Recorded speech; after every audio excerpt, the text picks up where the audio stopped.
हाय, आपके साथ मैं हूँ Surabhi Sharma. India TV YouTube channel subscribe करिए, बेल आइकन दबाएं। प्रधानमंत्री मोदी आज G7 सम्मेलन को फिर से संबोधित करने वाले हैं। मीटिंग का एजेंडा बहुत वाइड है, जिसमें चीन से लेकर कोरोना तक पर बात हो रही है। इधर मोदी के विरोधी प्रधानमंत्री को घर में ही घेरने की प्लानिंग कर रहे हैं। सियासत की अगली बड़ी लड़ाई के लिए मोदी को 3 ओर से घेरने का प्लान किया है और उससे लड़ने के लिए कैसे तैयारी कर रहे हैं नरेंद्र मोदी। दिल्ली से लेकर मुंबई तक सियासी हलचल इस रिपोर्ट से पूरी समझ में आएगी।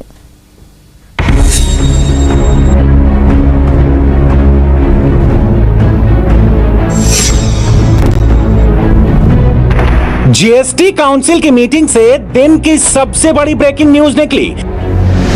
कोरोना वैक्सीन पर पहले की तरह 5% जीएसटी जारी रहेगी और जीएसटी कलेक्शन का 71% शेयर राज्यों को मिलेगा। 21 जून से राज्य सरकारों को वैक्सीन की एक भी डोज नहीं खरीदनी होगी, इसलिए राज्य सरकारों को वैक्सीन पर 1 पैसे का टैक्स नहीं देना होगा। वैक्सीन कंपनियों से 75% वैक्सीन केंद्र सरकार खरीदेगी। वैक्सीन पर 5% की जीएसटी भी केंद्र सरकार चुकाएगी और जीएसटी अकाउंट में आए पैसे का 71% हिस्सा राज्यों को शेयर के रूप में मिलेगा। यानी केंद्र सरकार राज्यों को वैक्सीन फ्री में देगी और जीएसटी के पैसे भी देगी। जो सेंट्रल गवर्नमेंट खरीद रही है 75% और सेंट्रल गवर्नमेंट उसमें जीएसटी भी पे कर रही है, मगर जब लोग गवर्नमेंट के हॉस्पिटल के द्वारा सेंट्रल गवर्नमेंट के सप्लाई जो हो रही है 75% का मुफ्त में दिलाया जा रहा है, जनता के ऊपर उसके असर कुछ भी नहीं होगा। नरेंद्र मोदी के सियासी दुश्मन सोते जागते संघीय ढांचा को नुकसान पर हल्ला मचाते हैं, मगर संघीय ढांचे का मोदी मॉडल क्या है, ये जीएसटी काउंसिल के ताजा फैसलों से पता चलता है। केंद्रीय वित्त मंत्री निर्मला सीतारमण 28 राज्यों के वित्त मंत्रियों के साथ चर्चा के लिए बैठी, तो राज्यों के साथ मिलकर कुछ और अहम डिसीजन लिए। ब्लैक फंगस की दवाइयों पर 0% जीएसटी, रेमडेसिविर पर 12% की जगह 5% जीएसटी, मेडिकल ऑक्सीजन पर 12% की जगह 5% जीएसटी, ऑक्सीजन कंसंट्रेटर और वेंटिलेटर पर भी 12% की जगह 5% जीएसटी, एम्बुलेंस पर 28% की जगह 12% जीएसटी, सैनिटाइजर और डिजिटल थर्मामीटर पर 18% की जगह 5% जीएसटी, पल्स ऑक्सीमीटर पर 12% की जगह 5% जीएसटी और इलेक्ट्रिक फर्नेस पर 18% की जगह 5% जीएसटी। जिस वक्त मोदी सरकार कोरोना के इलाज से जुड़ी मशीनों और दवाइयों पर जीएसटी टैक्स घटा रही थी, उसी वक्त राहुल गांधी और प्रियंका गांधी सोशल मीडिया पर नया हैशटैग चला रहे थे, हैशटैग जिम्मेदार कौन। प्रियंका ने इस हैशटैग के साथ एक वीडियो भी अटैच किया। The government failed us on every front. They could have managed the situation so that we had enough oxygen for all the hospitals. They could have listened to experts, increased the number of beds. They could have ordered vaccines when other countries ordered them back in June and July and May 2020. But they did none of this. They just left people to fend for themselves. They are answerable to the people of India. Rahul और Priyanka Twitter पर अब भी पुरानी तस्वीरें, पुराने video घुमा रहे हैं, जबकि नरेंद्र मोदी 1000 दिन आगे की सोचकर चल रहे हैं। प्रधानमंत्री ने शुक्रवार देर रात अपने घर पर हाई लेवल पॉलिटिकल मीटिंग की, जो करीब 3.5 घंटे चली। नरेंद्र मोदी के घर पर 210 मिनट वाली मीटिंग में कौन कौन शामिल हुए, उनकी फहरिस्त देखने भर से मीटिंग की इंपॉर्टेंस का पता चल जाता है। मोदी की हाई लेवल मीटिंग में अमित शाह प्रेजेंट थे, जो देश के गृह मंत्री हैं। जेपी नड्डा शामिल हुए, जो बीजेपी अध्यक्ष हैं। बीएल संतोष बीजेपी के संगठन महामंत्री हैं। इनके अलावा मोदी ने 2 और मंत्रियों को बुलाया, रविशंकर प्रसाद जो आईटी और कानून मंत्री हैं, डॉक्टर जितेंद्र सिंह पीएमओ में राज्य मंत्री हैं। जिस दिन prime minister Narendra Modi UP के चीफ मिनिस्टर योगी आदित्यनाथ से मिले, उसी दिन रात में 3.5 घंटे की पॉलिटिकल मीटिंग हुई, तो सबने कल्पना के घोड़े दौड़ाए। मोदी की मीटिंग के बारे में आपने कई बातें सुनी होंगी, कई बातें पढ़ी होंगी। कोई कैबिनेट विस्तार की बात बताता है, कोई यूपी में बदलाव की अटकल लगाता है, मगर सच्ची खबर इंडिया टीवी के सीनियर एडिटर देवेंद्र पराशर के पास है। मोदी मंत्रिमंडल का विस्तार जल्द ही होना है, लेकिन आजकल पीएम मोदी के निवास पर जो बैठकों का सिलसिला चल रहा है, उन बैठकों का मंत्रिमंडल विस्तार से कोई खास लेना देना नहीं। मोदी 2.0 सरकार के 2 साल पूरा होने के बाद पीएम मोदी ऐसी 5 मैराथन बैठक कर चुके हैं। 5 जून को पीएम मोदी ने पहली बैठक की थी। इन बैठकों का मुख्य मकसद है सरकार की छवि सुधारना, सरकार की योजनाएं और कार्यक्रमों को जनता तक, नीचे तक पहुंचाना।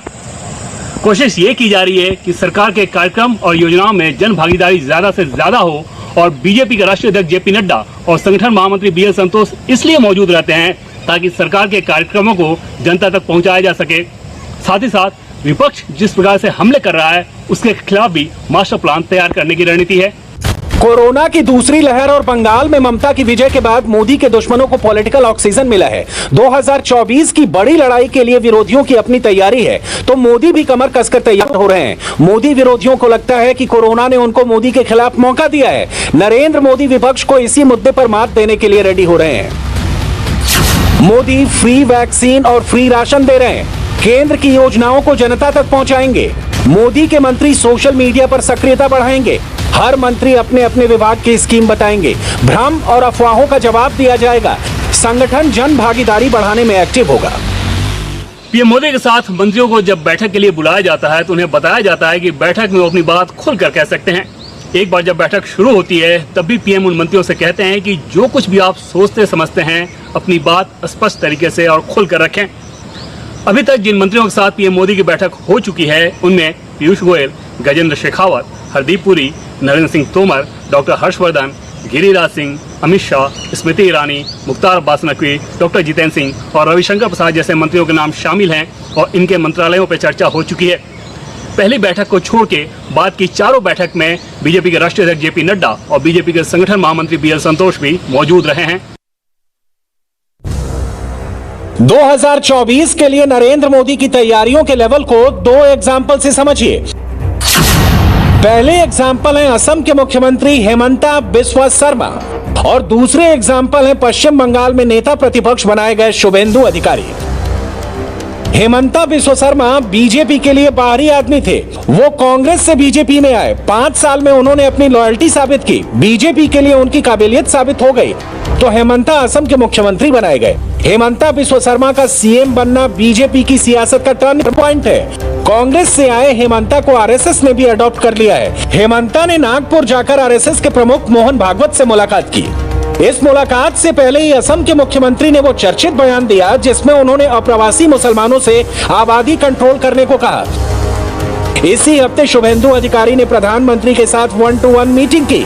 शुभेंदु को हाईकमान का क्लियर मैसेज मिल गया है। शुभेंदु बंगाल में टिकेंगे, ममता से लड़ेंगे तो 5 साल बाद सीएम फेस भी बनाए जाएंगे। नरेंद्र मोदी को शुभेंदु में टिकने का मादा दिख रहा है, इसलिए शुभेंदु बीजेपी में रह गए और मुकुल रॉय बाहर हो गए। 2024 के लिए ये तो हुई मोदी की तैयारी। इसी तैयारी के लिए मोदी कैबिनेट में भी कुछ चेहरे बदल जाएंगे। डिटेल हम आगे बताएंगे।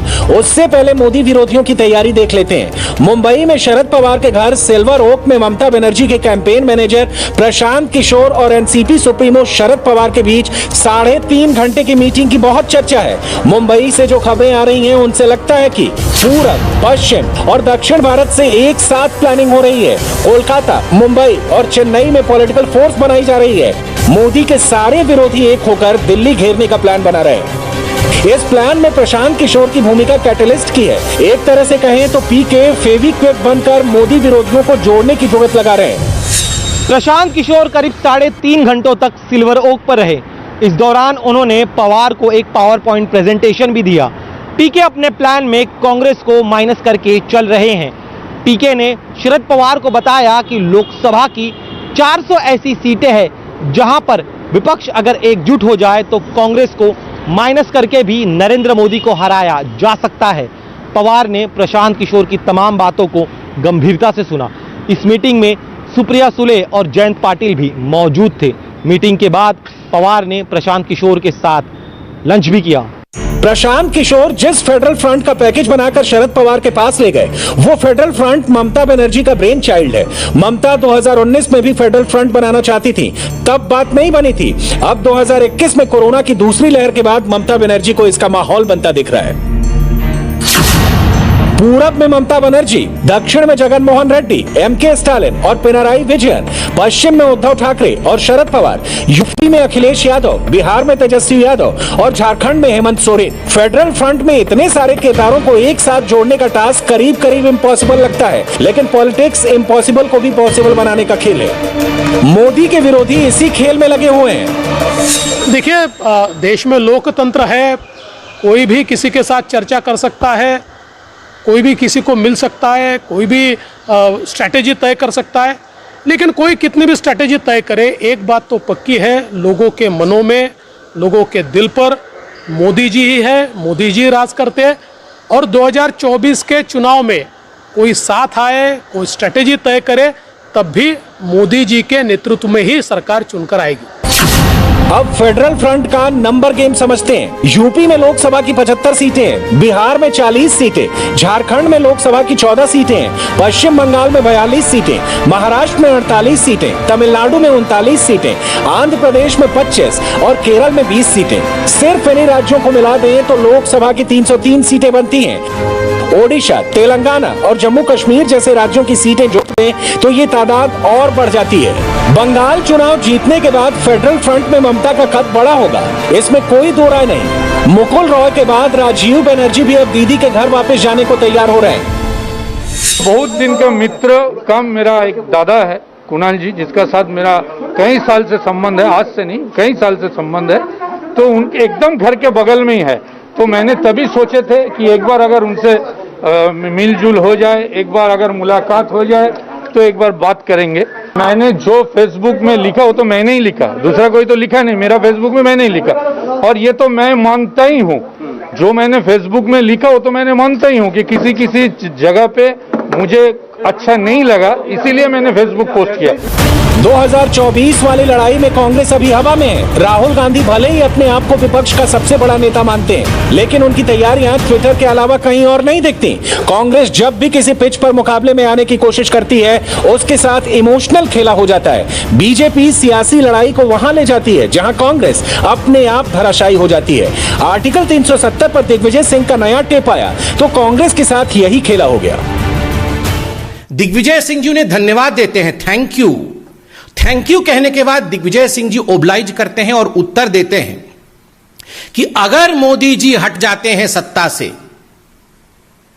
तो जो कश्मीर पॉलिसी होगी उसके अंतर्गत कांग्रेस की जो सरकार आएगी वो आर्टिकल 370 को फिर से रिवोक कर देगी, अर्थात आर्टिकल 370 को 370 को जम्मू कश्मीर में पुनः स्थापित करेगी।